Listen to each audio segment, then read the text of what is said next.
अस्सलाम वालेकुम, नमस्कार, सत श्री अकाल एंड गुड इवनिंग। मैं हूं आरजू काजमी और आप देख रहे हैं पॉइंट ऑफ व्यू। आज ही हम बात करेंगे सीनियर जर्नलिस्ट तारिक फतेह साहब के साथ। और जाहिर है यूएस इलेक्शंस का दौरा है, तो हम उस पर भी बात करेंगे कि क्या वो देख रहे हैं, कौन आ रहा है और कौन जा रहा है। क्योंकि अभी तक तो यही लग रहा है कि डोनाल्ड ट्रंप जो है उनका बैकपैक हो गया है। तो आगे देखते हैं कि क्या होता है। और साथ ही कि इन इलेक्शंस का और इन इलेक्शन के रिजल्ट का इंडिया पाकिस्तान पे क्या असर पड़ेगा, पाकिस्तान के साथ जो रिलेशंस हैं अमेरिका के या जो इंडिया के साथ हैं वो किस हद तक उससे फर्क आएगा या इसी तरीके से रहेंगे, क्योंकि एफएटीएफ में भी पाकिस्तान फिलहाल फंसा हुआ है। इसके अलावा हम बात करेंगे गिलगित बल्तिस्तान की, जहां के लिए प्राइम मिनिस्टर इमरान खान ने अनाउंस किया है 2-3 दिन पहले। आप सब जानते ही हैं कि उन्होंने फिफ्थ प्रोविंस यानी पांचवा सूबा कहा कि जी हम इसको बनाने जा रहे हैं। और उधर इलेक्शंस भी अभी होने हैं और मरियम नवाज भी गई हुई हैं और बिलावल भुट्टो पहले ही जा चुके हैं। तो इस तरह की एक्टिविटीज सब चल रही है। तो हम उस पर बात करेंगे तारिक फतेह साहब से। बहुत शुक्रिया सर कि आपने ज्वाइन किया, थैंक यू सो मच। तो सर सबसे पहले हम बात करते हैं यूएस इलेक्शंस की। क्या देख रहे हैं आप, क्या रिजल्ट आ रहे हैं और उससे इंडिया पाकिस्तान में कुछ चेंज आएगा या इसी तरीके से, क्योंकि पॉलिसीज तो बहरहाल उनकी सेम रहती है। पॉलिसीज उनकी इंडिया पाकिस्तान में रहती हैं। कितना नोट पाकिस्तानी आईएसआई उनके डिप्लोमेट्स को लिफाफों में बंद करके देता है, ऐसी बात नहीं है। जहां तक इंडिया का ताल्लुक है, आई थिंक इस अगर कंपेयर किया जाए तो पाकिस्तान का काफ़ी बड़ा इन्फ्लुएंस है वहाँ पे। एंड सीआईए के साथ भी जो डिफरेंट गवर्नमेंट की एजेंसीज हैं उनमें पिछले 50-60 साल से लिंक्स हैं। And Pakistan go straight to the point, चाहे एम्बेसडर लेवल पे हो, पैटरसन हो या कोई भी हो। आपने कभी किसी अमेरिकन एम्बेसडर जो पाकिस्तान आया हो उसके मुंह से कभी कुछ पाकिस्तान के अगेंस्ट नहीं सुना होगा, क्योंकि पाकिस्तान उनका अच्छा ख्याल रखता है, ध्यान देता है, रिटायरमेंट पे उनकी अच्छी पेंशन वेंशन लगा देता है। तो आप ये समझिए कि हमारे मुल्क का जो पैसा लूटा हुआ है वो बड़ी सही जगह इन्वेस्ट भी करती है फौज कभी कभी। तो मजे की बात ये कि पूरे अमेरिका में जितने आपके पाकिस्तानी अमेरिकन हैं उनके घर में कुरान खानियां हो रही हैं, मिलाद हो रहे हैं, दुआएं मांगी जा रही हैं कि या अल्लाह ये मनहूस ट्रंप को हटा दिया जाए। और वो जो है पीपी जो हैं, मैं उन्हें अबू हंटर कहता हूँ। अबू हंटर जो हैं वो कमिटमेंट दे चुके हैं पाकिस्तानियों को कि अगली एडमिनिस्ट्रेशन में आपके जैसे नामाकूल लोगों को मैं अपने सर्किल में रखूंगा। और 2-3 आयतें सुना दी उन्होंने कुरान की और हदीस, तो बिछ गए सारे, लेटे हुए हैं, रो रहे हैं कि किसी तरह ये जीत जाए। अजीब किस्म की कम्युनिटी है हमारी। इनकी पॉलिटिकल शैलोनेस ऐसी है कि आई डोंट थिंक किसी इंस्टीट्यूशन से उनकी वाबस्तगी भी है। इंडियन जो हैं वो हमसे गए और भी गए गुजरे, वो सिर्फ ये देखते हैं कि बिजनेस कहाँ है। हमारे लोग कहते हैं कि चोरी का धंधा कहाँ हो सकता है, पिज्जा कहाँ मिलता है, हमारा ये है। हम छोटे लेवल के लोग हैं ना, तो हम पापा जान पिज्जा पे खुश होते हैं, वो गूगल की कंपनी में। बट जो बात अमेरिकन पॉइंट ऑफ व्यू से सामने आई है कि अमेरिकन एस्टेब्लिशमेंट जो है वो किसी तरीके से इस बात को बर्दाश्त नहीं करेगी कि एक नॉन पॉलिटिशियन जो अपने जो उसकी मुंह पे आती है, चाहे बेवकूफ़ी की बातें हों, वो करे, वो बर्दाश्त नहीं कर सकेंगे। अमेरिका का प्रेसिडेंट जो है वो नौकर होता है उस स्वैम्प का जो वॉशिंगटन के अंदर कंट्रोल करता है इन्हें। और जो नहीं होते हैं वो गायब हो जाते हैं, जैसे JFK थे या और भी कई लोग अल्लाह को प्यारे हो गए जिनकी मर्जी FBI डायरेक्टर से नहीं बनती थी। देखिए कि प्रेसिडेंट है और FBI के पास फाइलें थी, ये स्लीपी जो अबू हंटर के की सारा फ्रॉड, वो FBI ने वो लैपटॉप पकड़ के रखा, पता नहीं चलने दिया कि ये जो बाइडेन जो हैं ये पैसे ले रहे हैं चीन से, इनका बेटा यूक्रेन से पैसे मार रहा है। अपने अब्बा का इन्फ्लुएंस बेच रहा है। The entire thing was not reported in any newspaper other than New York Post. और इससे आपको अंदाजा होगा कि पोलस्टर्स जो थे, यानी हर अखबार, हर टीवी नेटवर्क, हर पोलस्टर ये कह रहा था कि तबाही मच जाएगी, ब्लू वेव कह रहे थे। और आप देखिए कि इलेक्शन जहां प्रेसिडेंट के तभी चल रहा है, सेनेट पे कुछ नहीं कर सके ये रिपब्लिकन का, और जो हाउस ऑफ रिप्रेजेंटेटिव जो लोअर हाउस है इनका, उसमें रिपब्लिकन पार्टी की 6 सीटें बढ़ गई, और उनमें सारी औरतें थी और माइनॉरिटी की थी। तो जो ऑब्जर्वेशन है कि अमेरिका कहाँ जा रहा है, उसको शॉर्ट टर्म में नहीं आप देख सकते, उसको देखें कि ये ट्रेंड कहाँ है कि सबने कहा कि Trump will be wiped out, और वो आप देखिए कि he is neck and neck, वो हार भी जाएगा लास्ट में। अगर हार भी गया तो he is losing bye a margin which nobody expected. कि फ्लोरिडा में आप देखिए, वो एक जो ब्लूमबर्ग है, उसने $10 मिलियन खर्च किया अपनी जेब से इसको हराने के लिए। साथ में है ऊपर नीचे, आप कहां कहां देखें, अभी भी पूरी कोशिश लगी हुई है अमेरिकन एस्टेब्लिशमेंट की कि मिशिगन के अंदर, जहां माशाल्लाह हमारे अरबी भाई काफी रहते हैं, डियरबोर्न वगैरह में, और लोग ज्यादा ही नमाजें पढ़ रहे हैं इनके लिए, उसके बावजूद ही इज पेंसिल्वेनिया के अंदर भी ही इज इनफैक्ट लीडिंग, या निवाडा में है जो था। और हर वो स्टेट का जहां पे सितंबर तक प्रेसिडेंट ट्रंप ने कहा था ये पोस्टल वोटिंग बेकार की बात है, इसमें फ्रॉड होगा, जिक्र किया एरिजोना निवाडा का, एंड वही हुआ। अभी तक आप देखें, मैं आपको मैंने वीडियो भी फेसबुक पे डाला हुआ है, 2 पोस्टल वर्कर्स एक अमेरिकन स्टेट में जहां रिजल्ट तय हो चुका है, वो एक रिसाइकलिंग बिन से वोट निकाल रहे हैं, थैले भर भर के वो लेके जा रहे हैं। वो पूछ रही है औरत कहाँ ले जा रहे हो उसे, वो कह रहे हैं 6 फीट दूर रहे आप, कोविड-19 है। There is a force in the United States that is beyond the control of elected people. और वो आप समझिए कि इस टाइप के लोग हैं जैसे मल्टी बिलियनियर या ट्रिलियनियर जिसे आप कहें, उस लेवल के लोग हैं, चाहे वो ट्विटर के मालिक हैं या all the big billionaires, they are effectively controlling this society. और जो लेफ्टिस्ट है आजकल अमेरिका में, जो लेफ्ट ऑफ सेंटर आप समझिए, वो पैसे वाले हो गए सारे। वो सारी वो ग्रेटा जैसी आंटियां और LGBT rights and black lives matter, वो उसमें लगे हुए। जितने वर्किंग क्लास लोग हैं, फैक्ट्री वर्कर है या मजदूर है मिनिमम वेज पे, वो रिपब्लिकन पार्टी के साथ हैं। एंड ये अब अजीब वो हो गया, जैसे पाकिस्तान में भी बड़े अरसे से जो सुर्खे होते थे वो पैसे वाले लोग होते थे। कभी आपके घर की मासी जो है उसका नहीं सुना था इमेजिन नेशनल पार्टी में नो हमारे बड़े प्रोफेसर वो जो है वो है। तो this is a strange cold war के बाद हुई बात, but America is still formidable power economically and democracy. If the democracy dies in America, it cannot survive the onslaught of जो उन पे जिहाद जो हो रहा है वो आप नहीं बचा सकेंगे। और आप देखिए कि कितना अकेले है आपका फ्रेंच प्रेसिडेंट इस बात पे कहने के लिए कि हम, उसने नाम लेके इस्लामिक एक्सट्रीमिज्म पे we are at war with them. इन जो जिहादियों ने माहौल बनाया है कि ये वेस्टर्न कंट्रीज में आप वर्ड जैसे इस्लाम बोलेंगे आप पे इल्जाम लग जाएगा इस्लामोफोबिया का। यहाँ कनाडा में तो कानून बना दिया कि you can not criticise any aspect of Islam. यानी अगर हम कहें कि पोलिगमी जो है, ये 4 बीवियां शुड बी बैंड, तो it becomes against the law of Canada for me to speak.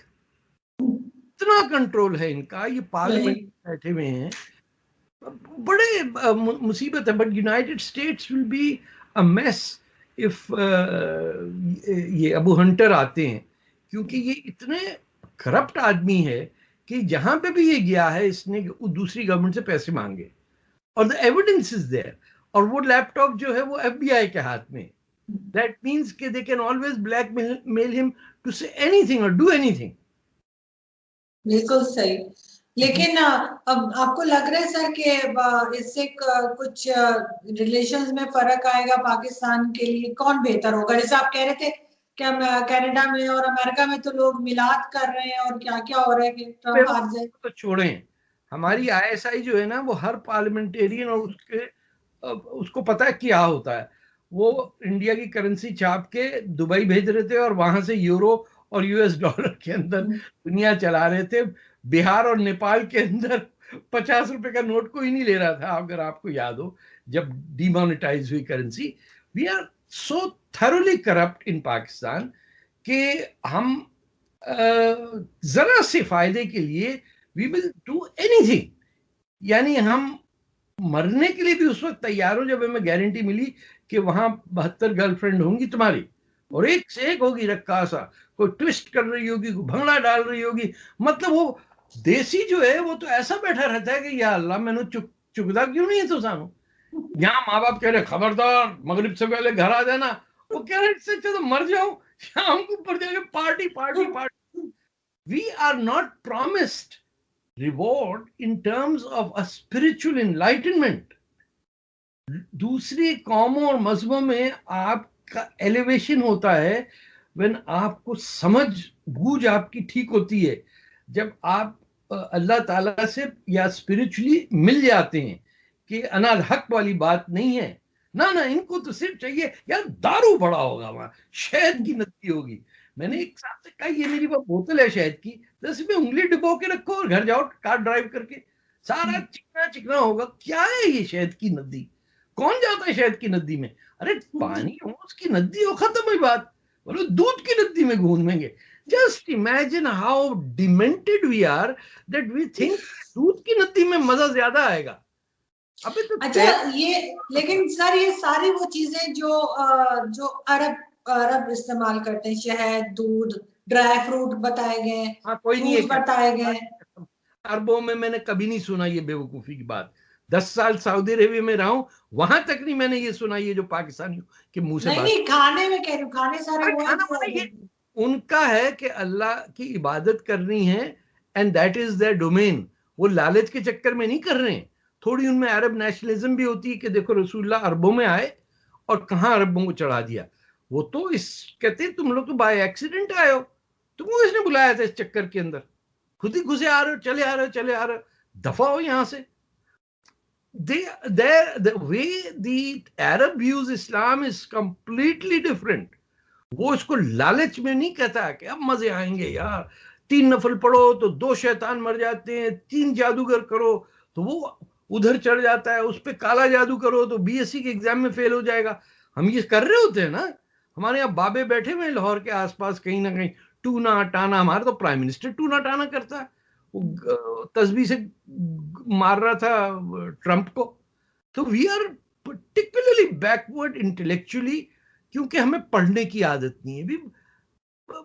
You know I have no one who is really, मैं आपसे ऑनेस्टली बताऊं, I don't know anyone who has read the Quran properly. मैं बहस लोगों से करता हूं, वो बस उनको क्या आता है, गिनती आती है, आयत नंबर फलाना ना 25 13, इस किस्म की गड़गड़ बात कर रहे भैया। जो जिस तरह से कुरान नाजिल हुआ था उसकी क्रोनोलॉजी तो रखो। इकरा कहां कहा गया? वो फर्स्ट लफ्ज है कुरान का इकरा। आप किसी से पूछ लीजिए, कोई कुरान उठाया आपको मिलेगा ही नहीं, इकरा कहां चला गया।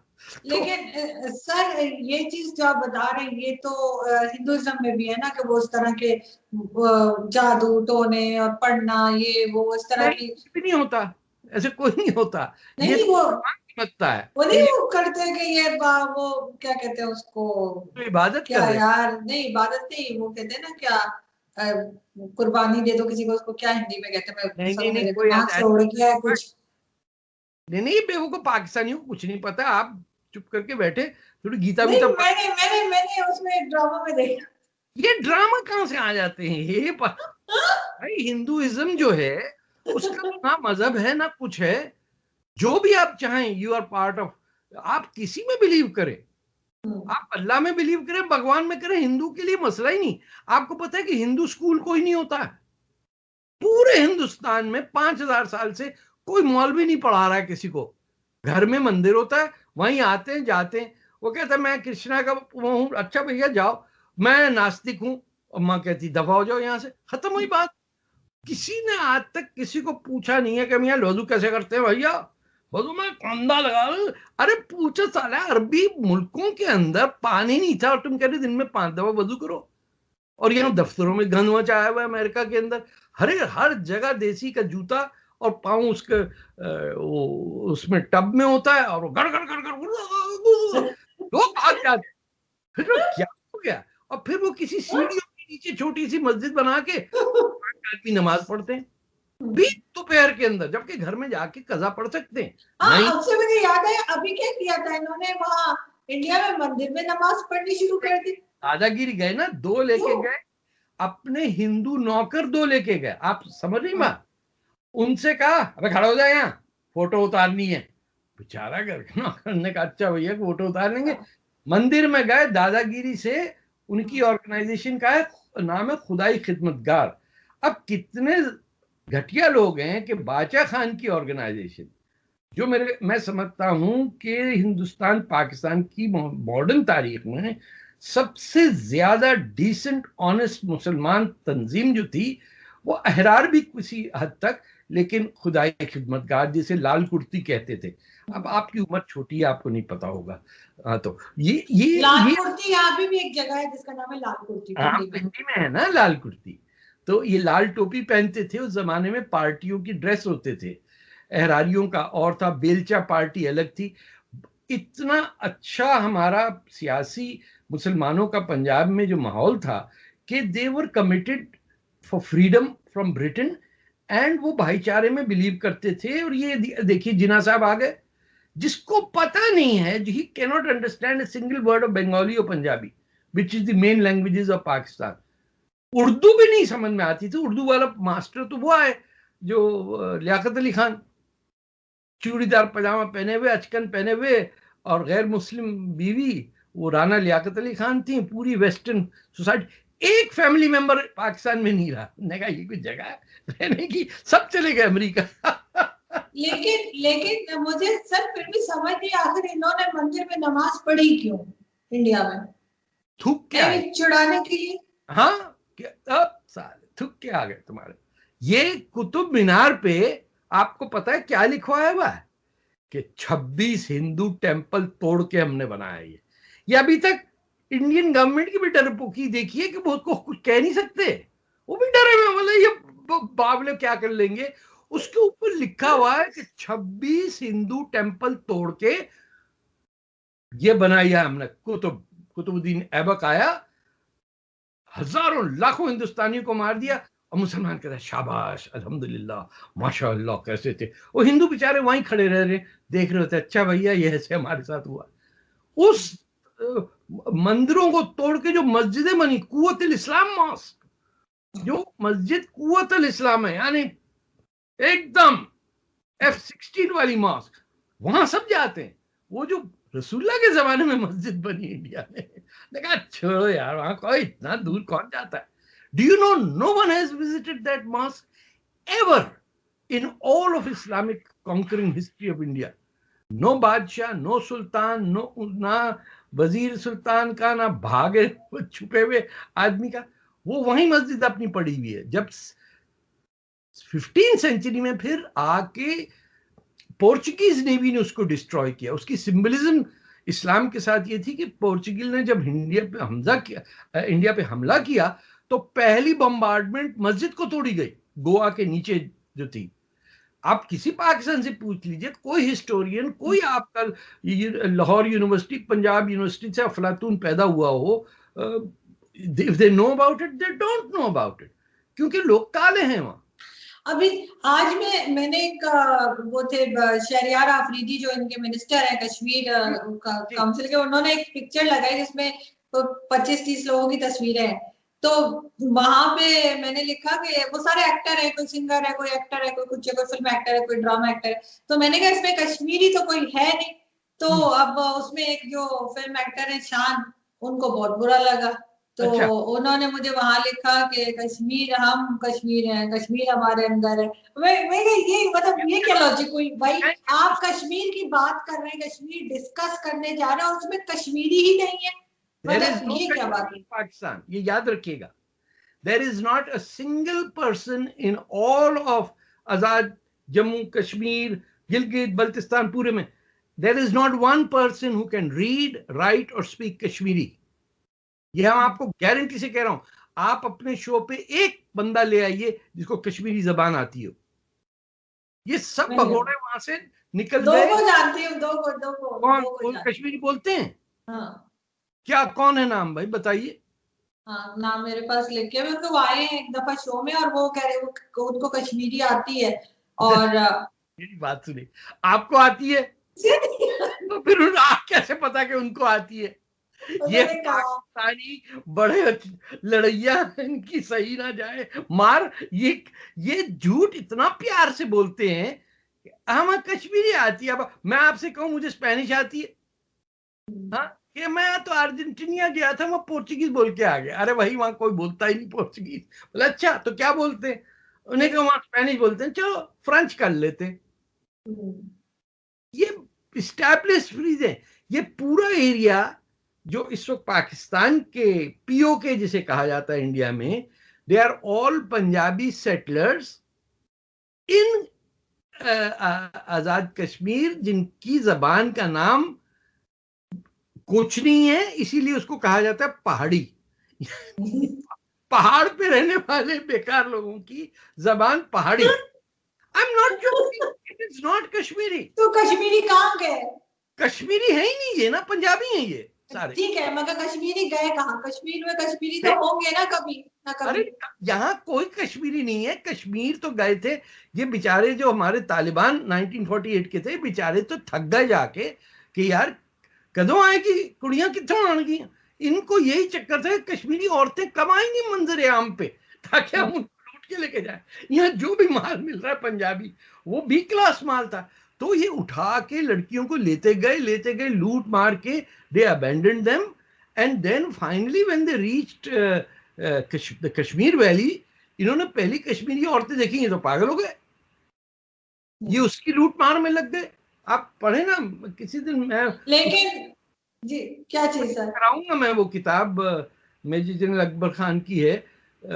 आई wish I had the resources to do that, but he has explained everything. मगर कभी तो कश्मीरी, अगर अगर आप बात सही भी कह रहे हैं, तो कभी तो कश्मीरी होंगे ना यहाँ पे, जब जो पाकिस्तान बनने से है पहले तो कहाँ गए वो सब के सब? वो तो सारे वापस गए ना, जहाँ कश्मीर है। ये कश्मीर कहाँ से है? ये स्टेट ऑफ जम्मू कश्मीर की टेरिटरी है। ये तो ऐसा ही है कि मतलब हम जैसे अफगानिस्तान में कुछ इलाके हैं जहाँ ताजिक बोली जाती है, कहीं दर्री है, कहीं मोस्टली पश्तो हैं।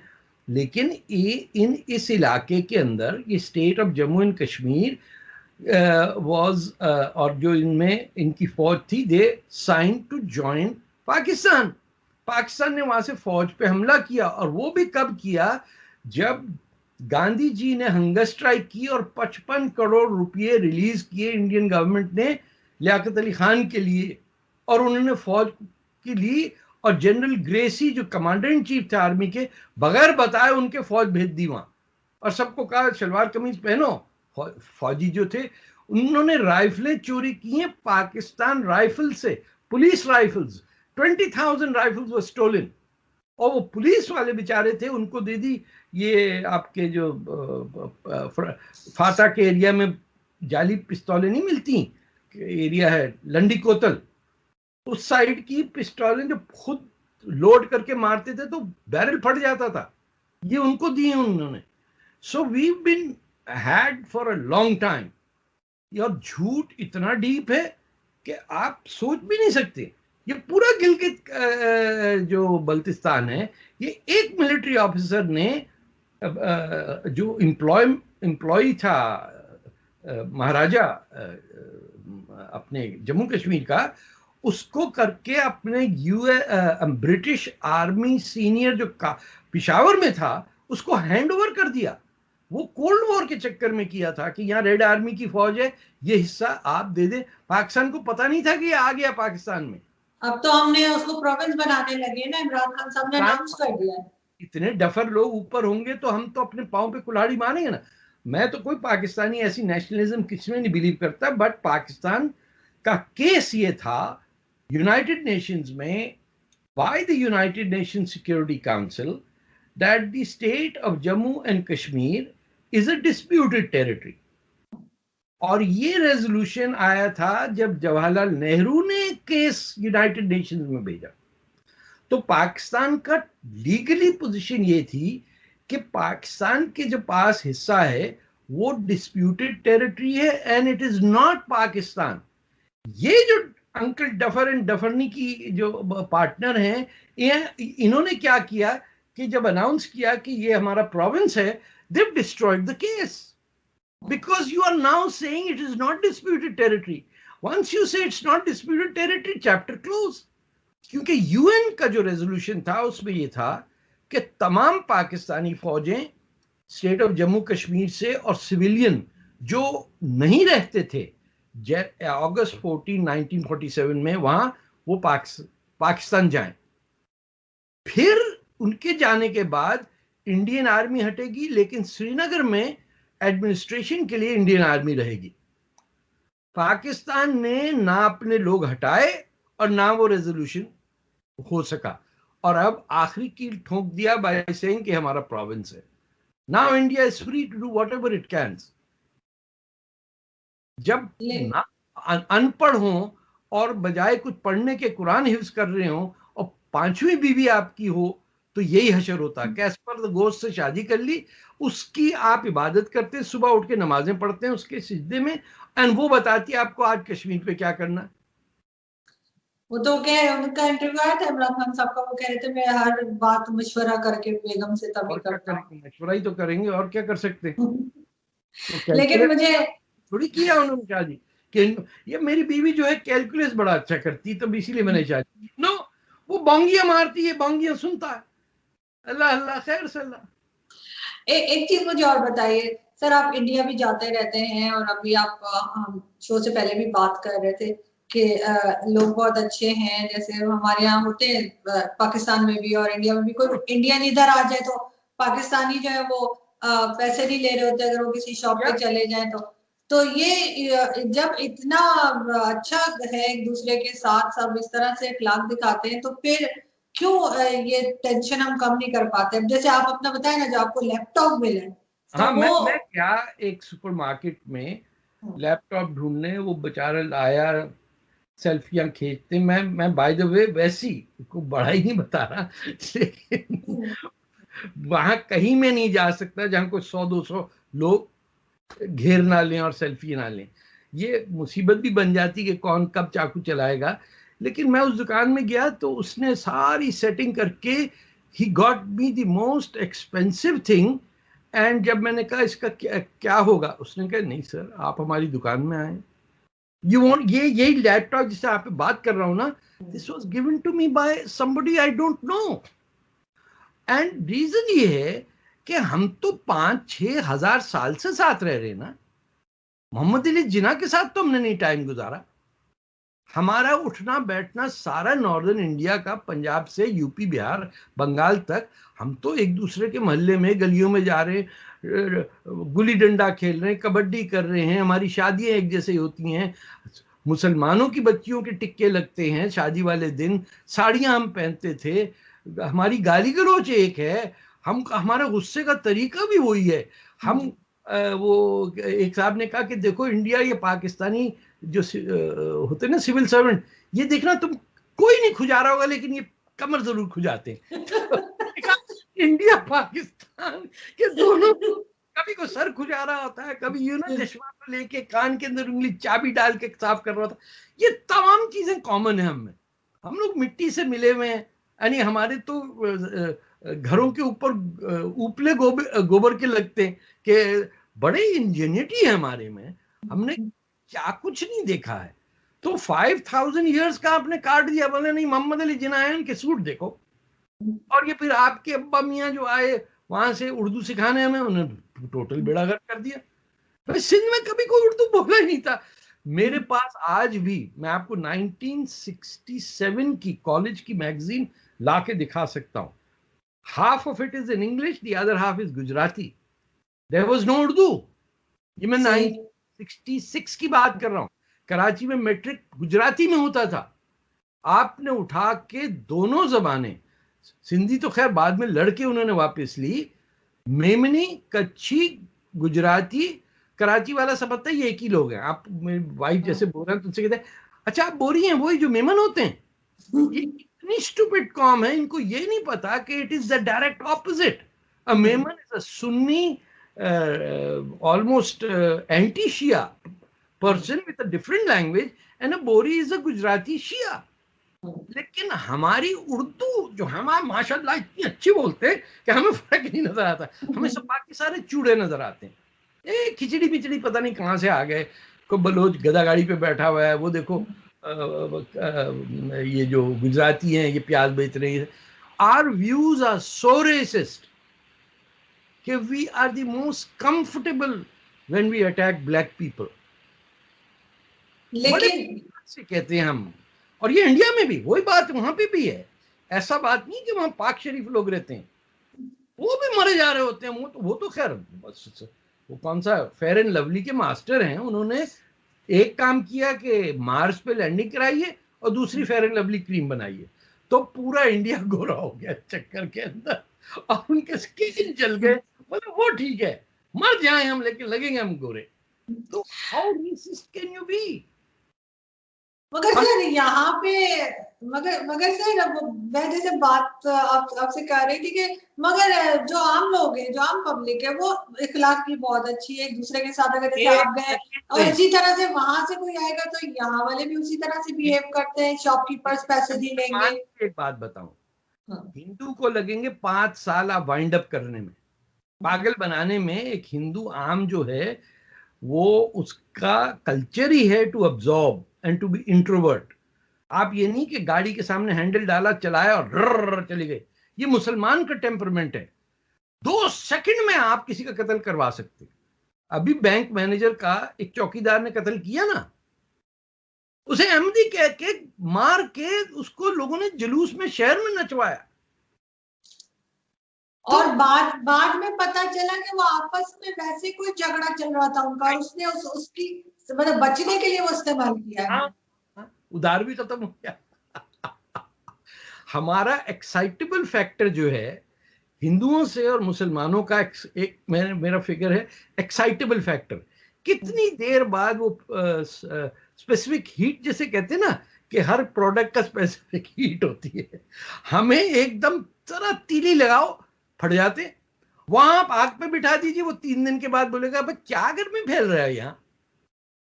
अब मैं तो रहा हूं दिल्ली में और मध्य प्रदेश में, भोपाल में, उधर इस कदर देर लगती है उनको तैश आने में। हमारा तो फौरन टैक्सी खड़े होके उतर जाइए आप यहाँ। मैं इंडिया की बात कर रहा हूँ, जरा सी गलत बहस हुई, गाड़ी रोकी, भाई साहब आप उतर जाइए, यहाँ हमारा आपका नहीं चलेगा। अरे भैया पहुंचा तो ना ना ना ना, इस बात पे नहीं चलेगी। यू कैनॉट इमेजिन कि कोई यानी हिंदू टैक्सी ड्राइवर ये कह दे उतर जाए इधर। I have never. बट हमारा एक्साइटेबल फैक्टर जो है ना, एकदम आग लग जाती है। हमें ये है कि ये बहादुर शाह जफर कैसे छोड़ के चला गया हमें। अरे हमारा टीपू सुल्तान, हमारे हैदर अली, हमारे जनाब ये और वो। अभी हमें जलील करके रखा था। एक एक नवाब की 200 लौंडियां थी। नवाब वजाहत अली खान जब कलकत्ता भागे हैं अवध से, 200 वाइफ्स। लेकिन सर मैं एक चीज आपको बताऊं, आज मैं गई थी एक इंडियन शो था उसमें, तो वहां पर बात हो रही थी कि जो करतारपुर कॉरिडोर बनाया है इमरान खान ने, वहां से उन्होंने जो सिख कम्युनिटी जो उसकी देखभाल कर रही थी उनको हटा दिया है, और उनको हटा के और अपने कोई मतलब मुस्लिम्स का कुछ, जी जी जी जी, तो सर उन्होंने वहां पर एक पाकिस्तानी आए हुए थे, उनसे कहा कि अगर आप सोचिए कि अगर हम खाने काबा में किसी क्रिश्चियन को लगा दें तो आपको कैसा लगेगा। वो मतलब ये बताना चाह रहे थे कि वो कहेंगे नहीं बुरा लगेगा, और इसी तरीके से फिर बात चले कि यहाँ भी नहीं होना चाहिए। वो कहते हम उनको मुसलमान करेंगे, फिर उसको पाक करेंगे और फिर उसको लगा देंगे। तो वो ये क्या चीज हो रही है कि ये करतारपुर में से सिखों को ही हटा रहे। Arzu, do you know that for 18 years there was no Hajj because the Khalifa in Makkah was determined to be a bad Muslim. ये हज्जाज बिन यूसुफ ही ने हमला करा के अब्दुल्ला जुबैर की खिलाफत जब थी वहां पे, जिनको हम हिस्ट्री में लिखते ही नहीं खलीफा, मक्का में 18 साल खिलाफत थी उनकी, हज को चेंज करके जेरूसलम कर दिया और इस पे हमला किया और काबे को तोड़ दिया। इन्होंने तो मुसलमान को नहीं एक्सेप्ट किया। जब वहाबी आए हैं मक्का, इन्होंने क्या किया वहां तो हिजाज की हुकूमत थी ना। ये वहाबी आए नजद से, रसूलुल्लाह की एक कहावत है कि मुझे नजद से गर्म हवा आती है, बड़ा चिढ़ाते भी हैं बाकी सऊदी नजदियों को। तो ये अपनी जो इब्ने सऊद की फैमिली है, इन्होंने मक्का पे हमला किया और वहां जो लोग थे, जो आप समझिए कि दे वर वेरी मॉडरेट, ये जो हिजाज के रूलर्स थे, दे वर वेरी ओपन माइंडेड। इसमें इंडिया के जो मुस्लिम स्टेट्स थे उनका भी रोल था, हैदराबाद दक्कन के भी लोग यहाँ रहा करते थे, डोनेशन दुनिया भर से आती थी, सबको मार के निकाला, भाग के Mecca was cleaned out, it was slaughter. तो ये कहना कि हम तो उसको ईसाई से मुसलमान कर लेंगे, ये जाने देंगे, कहीं और की बातें करें। हमारे झूठ बोलने का बड़ा तरीका आ गया और उसमें उर्दू जबान बड़ी हमारी मदद करती है, क्योंकि उर्दू में आप कोई सा भी झूठ बोलिए वो सच लगता और लोग कहते क्या कमाल है साहब, वाह वाह वाह वाह वाह। जिस जबान में वाह वाह हो इतनी ज्यादा, कितनी उसमें झूठ होगा। आपने कभी इंग्लिश में सुना है किसी को ओ वाह वाह वाह वाह, यू सेड अ ग्रेट। मगर सर ऐसा कैसे ये कर सकते हैं कि करतारपुर से सिखों को ही हटा दें? फिर ये क्या तरीका हुआ? मक्का से मुसलमानों को हटा दिया, आपके नहीं, करतारपुर से सिखों को। सर वो तो जमाने की बात आप बता तो रहे हैं, जमाना तो अभी हमारा क्या कब कह रहे बदला? हैं? हमारे तो हर कानून उस जमाने का है। 4 बीवियों का कानून कहां से आया है कि जो इतनी लौंडियां चाहिए आप रखें? ये किसका है? तो कुरान में है ना। 1 2 3 4 और जो तुम्हारे सीधे हाथ में है। तो हम उसी वक्त बदलते हैं जब हमारे सर पे जूता पड़ता है। जो स्लेवरी का कंसेप्ट है, जब तक इंटरनेशनल लॉ के अंदर आउटलॉ नहीं हुआ, मुसलमान स्लेवरी कर रहे थे औरतों की।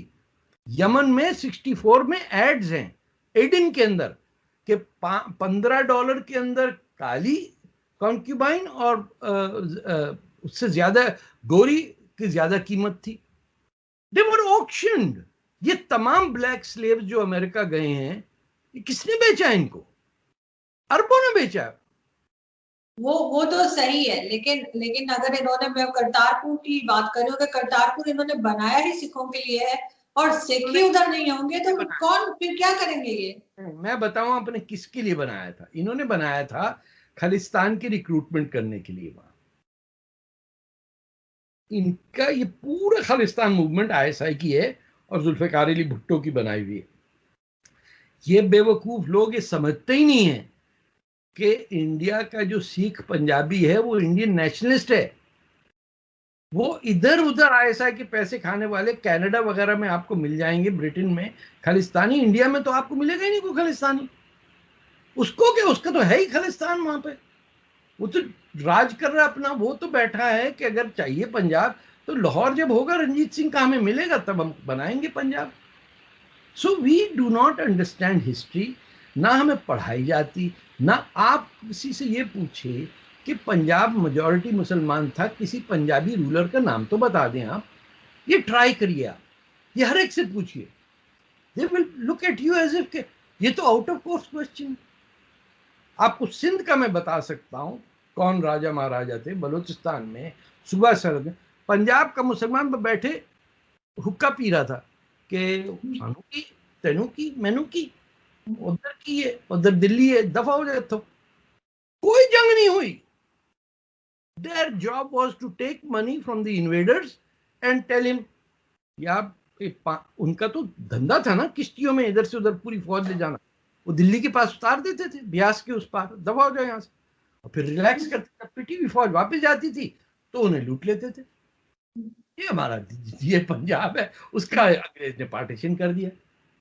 सो we are suffering because of the division of Punjab. No other state in India was divided. कोई तमिलनाडु नहीं, कोई सिंध नहीं, कुछ भी नहीं हुआ डिवाइड। उन्होंने कहा ये यहाँ सब साथ आराम से रह रहे हैं, मलंग लोग हैं, एकदम मस्त रहते हैं, इनको डिवाइड कर दो। So we got divided and slotted forever. तो करतारपुर का एरिया इंडिया को दे देना चाहिए था और उनसे लैंड एक्सचेंज करके जो नीचे आप आए, अब लैंड स्वैप कर लेते। वो जमीन आप इंडिया से लेके उतनी ही उनको उनकी जमीन दे देते। अगर आप सही किस्म के मुसलमान हैं तो आप ये इंसाफ करते, लेकिन आपके जहन में शैतान है कि यहाँ सिख आएंगे फिर हमें रिक्रूट करेंगे और बताएंगे कि उनको पता नहीं इंडिया उनका बाप है। वो जितने सिख जा रहे थे उनमें आधे इंडियन इंटेलिजेंस के थे। देखा ऐसे आपका मुकाओ सिद्धू किसी और शो में लगा दिया, वो कपिल शो में, और बाकी यहाँ धंधा चल रहा है। मगर वो अभी भी कह रहे हैं, वहां पे जो उनकी डिबेट में जो सिख आए होते वो अभी भी कह रहे हैं कि हम करतारपुर भी ले लेंगे। वो मतलब वो कश्मीर के साथ वो करतारपुर का भी उन्होंने जो है नारा लगाने ले ना लें। जिस दिन पाकिस्तान डिसइंटीग्रेट होगा, I hate to talk like that, I don't want Pakistan to disintegrate, but if there is nothing to put us together, why would अब आप बजाय इसके कि गिलगित बल्तिस्तान को उनके लोगों के हवाले करते, आपने चीन के आगे बेच दिया उसे। वहां सारे चाइना के जेल बन रहे हैं, आपको पता है गिलगित बल्तिस्तान में जो चाइनीज प्रिजन्स है वो वहां बना रहे हैं, और उनका लेबर जो है वो चाइनीज कॉर्पोरेशंस फ्री में उनको मिलता है ताकि पाकिस्तानी कंपनीज कंपीट ना कर सकें लेबर के मामले में। ऐसे बेवकूफ तो नहीं है ना लोग। इट्स वेरी सैड, बट शैतानी काम हम करते रहते हैं, जूते खाते थे। सऊदी अरेबिया से और यूएई की कितनी पुरानी हमारी दोस्ती, वो बात नहीं करना चाह रहे, उनको उनसे झगड़ा करके आ गए। हमें तो यही बताया जा रहा है कि जी वो जो सी पैक है उससे बड़ा फायदा होगा और उससे बहुत हमारी इकोनॉमी ऊपर चली जाएगी और ये हो जाएगा वो हो जाएगा। महाजरों की जाएगी ना, नहीं लूट रहे हैं आप, जिनके आपने फिशिंग बोट्स बंद करा दी, जिनके जजीरे छीन छीन के चीन को दे रहे हैं आप एज गिफ्ट, वो फ्री में मिल रही हैं क्या? वो उनका भी पापा जॉन पिज्जा का कहीं पेमेंट हो रही होगी इस वक्त। आप पाकिस्तान के जजीरे चीन को दे रहे हैं, और जहां वो मछेरे सिंधी या बलोची थे उनको हटा दिया, उनकी किश्तियां डिस्ट्रॉय कर दी। ये भी अंधेर देर नहीं होती है, देर है अंधेर नहीं है। किसी दिन कुछ आएगा टर्की जैसा जलजला हमारे पास भी, हमें भी, हमारे भी होश ठिकाने आ जाएंगे। क्योंकि हमारे आ चुके हैं, 2005 में नहीं आया था। तो ढीठ है ना, हमारी आबादी ज्यादा है ना, हम 10 मरते हैं तो 20 पैदा कर लेते हैं। हाँ वैसे सर एक चीज और है यहाँ पे लास्ट में मैं आपसे पूछना चाहूंगी कि ये इंडिया पाकिस्तान में इनको पॉपुलेशन के ऊपर भी काम करना चाहिए, बेताशा है और किसी से भी कंट्रोल नहीं हो रही, मतलब चीजें प्रोवाइड ही नहीं कर पा रहे हमको। नहीं, प्रिमिटिव लोग जो हैं उनको कहते हैं अच्छा हम पिस्तौल नहीं बना सकते, टाइपराइटर हमें नहीं बनाना आता, सुई धागा नहीं आता, रेडियो नहीं हमसे बनता, हमसे क्या बन सकता है? बच्चे। और जो डिसाइड करने वाले उन्होंने कहा हम थोड़ी कह रहे हैं ना हमारी बीवियां रखेंगी, 9 महीने बेचारी प्रेग्नेंट रह के वैसे थकी भी होती, अंडरफेड होती, उनको प्रेग्नेंट कर दो तो खुद ही बच्चा दे देगी, एक और मुजाहिद पैदा हो जाएगा। बच्ची पैदा होगी तो सब रोएंगे कि लेकिन सर ये दोनों कंट्रीज में है ना, इंडिया में भी आबादी बहुत ज्यादा है। इंडिया में भी मुसलमान ही कर रहा है ना, क्या हिंदुओं की फैमिली में 25 बच्चे होते हैं? ये किसको शौक है? किस औरत को शौक है कि मेरे 12 बच्चे हो जाएं? वो तो गुलाम आती है ना मुसलमान की बीवी, एक तो 40 का हस्बैंड होता है, 15-16 की बीवी होती है, वो ठक ठक बिल्कुल शुरू हो जाते बच्चे पैदा करने। ओ ती तक तेन बच्चे होने चाहिए, तो बाद बच्चा ही नहीं होता, बेचारी उसका बेस्ट ईयर्स ऑफ लाइफ वो पड़ी रहती है, बच्चे पैदा कर रही है। और वो घूम रहा है इधर उधर, दुबई जा रहे हैं मैं कॉन्फ्रेंस पे। It is a horrible life. And आंटियां जो है आपकी सर पे चश्मा लगा के, वो उनको पता ही नहीं कि क्या करना है। वो यहाँ कॉन्फ्रेंसेस लंदन में कर रही हैं और उधर न्यूयॉर्क में कर रही हैं। Oh this is that, Greta turtle और पता नहीं ग्रीन इकोनॉमी और ये सब। घर में कभी किसी ने खाना मिस किया हो इनमें से आंटी ने, तब बात करें।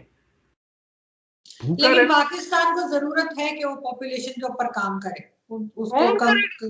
रोके। जो हमारी पैसे वाले आंटी हैं उनके तो बच्चे नहीं पैदा हो रहे, उनकी नौकरानियों से बच्चे पैदा करवा रहे हैं ना। जितना लेबर ज्यादा होगा उतनी वेज की डिमांड कम होगी। जब आपके पास ओवर पॉपुलेशन है तो आपकी जो बेसिक लेबर फोर्स है उसकी वेजेस तो कम होंगी ना, सेठ की बढ़ेंगी ना wages. You have to understand medievalism is a curse on human society. जिस हम दौर इस्लामी को दुआ से देखते हैं, अल्लाह कितना अच्छा होता होगा, मजा, बगदाद में घोड़े पे घूम रहे होंगे। अरे भाई घोड़े की फ्यूलिंग स्टेशन नहीं होती है, कभी बैठा है घोड़े पे गधे पे तो पता चले आपको। जब अल्लाह का शुक्र करें, गोरों को दुआ करें कि गाड़ियां आ गई, मोटरसाइकिल आ गई, बाइसिकल आ गई। हम पिछले 1000 साल में बाइसिकल नहीं बना सके जिसमें कोई पेट्रोल नहीं है। सिर्फ वही लीवर्स जो हमने अपने तोप खाने पे इस्तेमाल किए कि उसको यूं वाइंड करो तो 1:3 का रेशियो होता है और वो जो गोला है फिर जाके दीवार तोड़ देता है। अरे भाई इतनी टेक्नोलॉजी से तो बाइसिकल बनाते हैं कि एक आदमी बैठे तो 100 मील जा सकता है वो ना। इससे तो आराम हो जाएगी ना जिंदगी, और काफिर कोई मरेगा नहीं। तो जिस चीज से काफिर ना मरे उससे फायदा क्या? This is a makeup. हमारी जान को आ गया काफिर, और वो जो है पापा पिज्जा बनाया जा रहा है। हमसे नहीं बना 1000 साल में, पिज्जा नहीं बना सके बताइए। वो जो रोटी चली है पिछले 1000 साल से वो इतना अच्छा, ये रोटी की तरह का होता है नान, और नान के ऊपर चिकन और हाँ, वेजिटेबल्स लगा के, मुझे तो वो नान पापा जैसे ही जवान लगता देखिए जी, पापा जान की गल हो रहे हैं। है। Thank you so much sir कि आपने ओके, ज्वाइन किया, बहुत शुक्रिया आपके टाइम के लिए। Thank you so much, thank